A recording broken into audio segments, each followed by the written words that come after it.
শোনো, এই যে 25 টাকা সবাই পাবো, সেটা আমরা 5 ভাগে ভাগ করে নেব। তাতে হয় কি, তুমি আমি এ ও সবাই 5 জনে 5 টাকা করে পাবো, বুঝলে?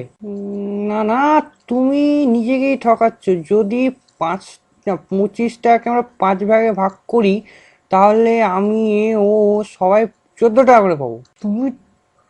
তুমি তো একদম গর্ধব দেখছি। আসো, এইখানে আসো, তোমাকে বোর্ডে কষে দেখাচ্ছি।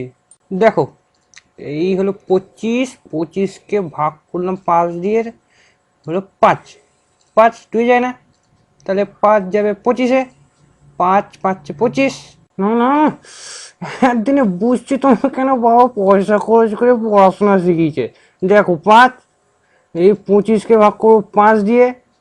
5 2 যায় না, কিন্তু 5 তো বাবা 5-এ যায়, তো 5 একে 5 বেঁচে থাকলো 5 0 আর 2 20। তো 5 20, 4 5 20, তো হলো না? হ্যাঁ, 25কে 5 ভাগে ভাগ করলাম, 14 পেলাম। কি যে বলো না, দাঁড়াও তোমাকে আরেক ভালো করে বুঝাচ্ছি। দেখো, এই হলো 5, 5 5 5 25, বুঝলে? এইটুকু পড়া শিখেছো তুমি? হ্যাঁ, এত বছর ধরে পড়ালাম। হ্যাঁ, ছি। 14 কে 5 দিয়ে গুণ করলাম, 4 5 20, 5 1 কে 5, 20 5 25। এই নাও তোমার না মা, দেখো আমি তোমাদের দেখিয়ে দিচ্ছি দেখো। উম এইবার দেখো, 5টা 14 যোগ করে আমি দেখিয়ে দিচ্ছি তোমাদের কিভাবে 25 হচ্ছে না। দেখো, ভালো করে দেখবা কিন্তু।